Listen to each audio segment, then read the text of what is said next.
Hi everyone.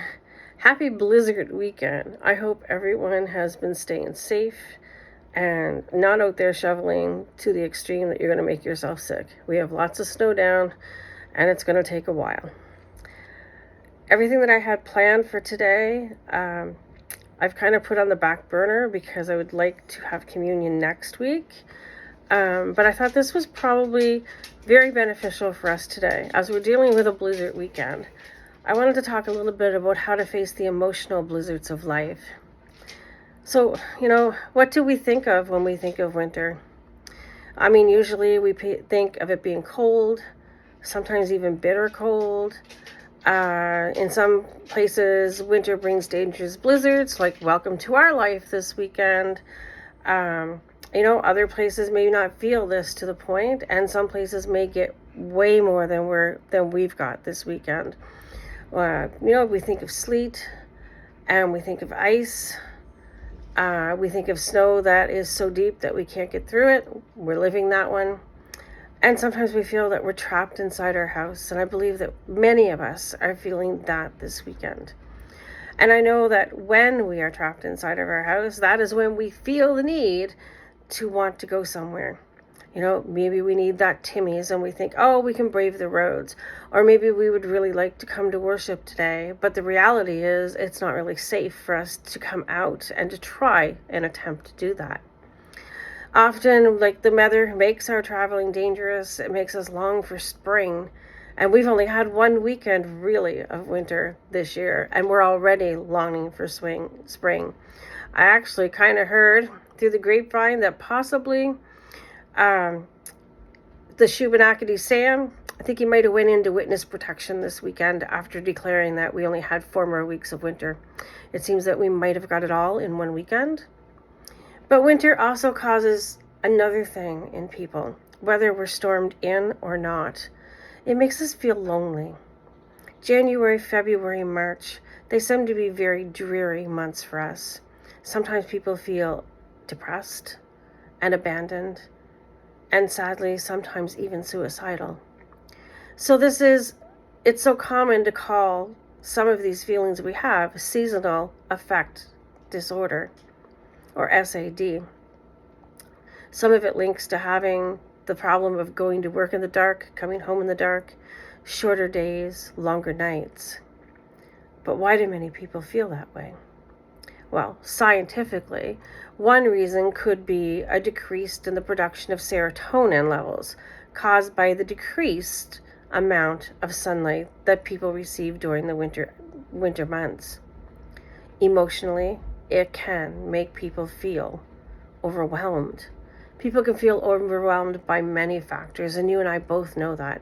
They can be overwhelmed by life in general, or holiday preparation, by having bills pile up and feeling like they're drowning in debt.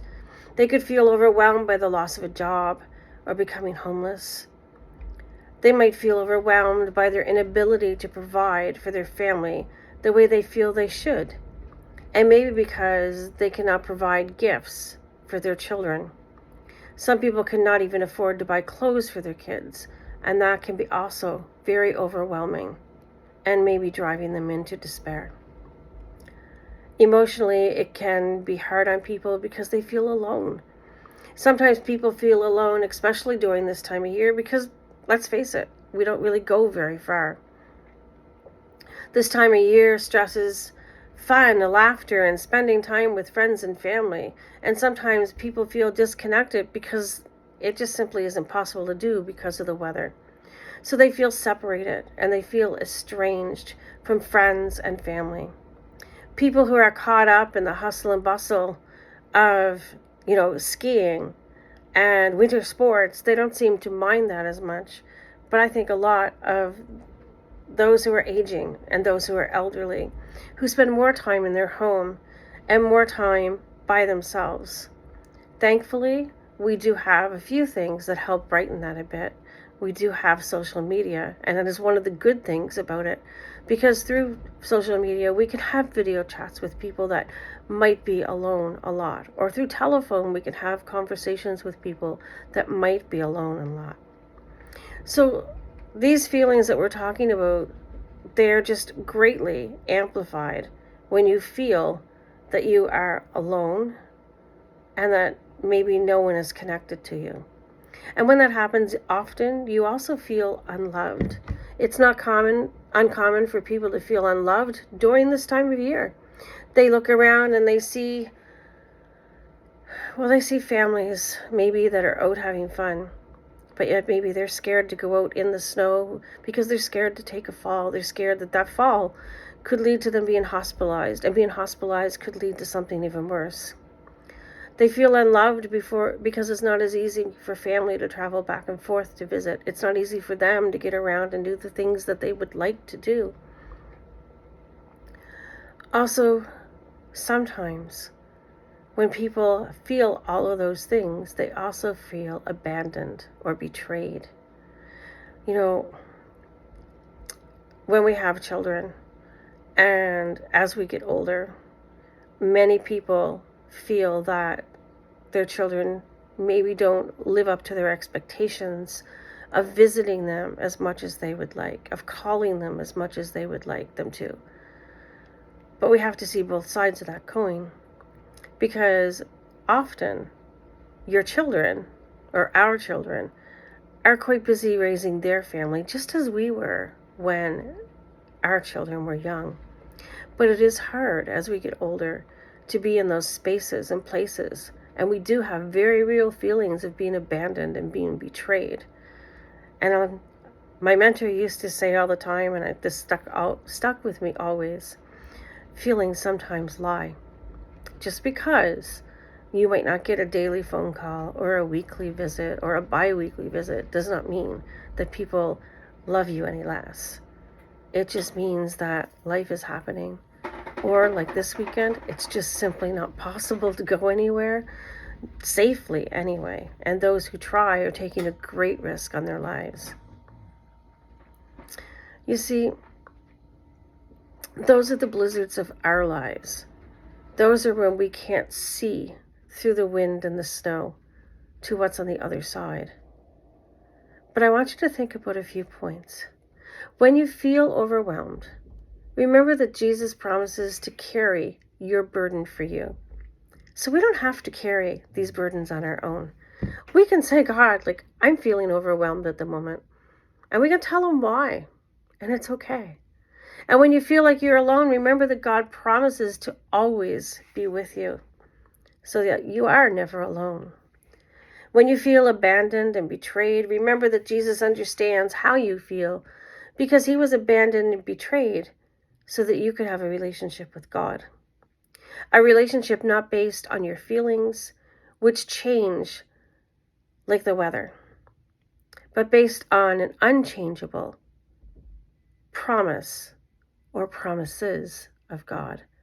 An eternal relationship paid for by the blood of Christ, secured by the death and the burial of Christ, and seen in the resurrection of Christ. Either you believe and accept all of what the Bible says, then you believe that it is meant for you, or you don't. There are no gray areas. You don't get to pick or choose.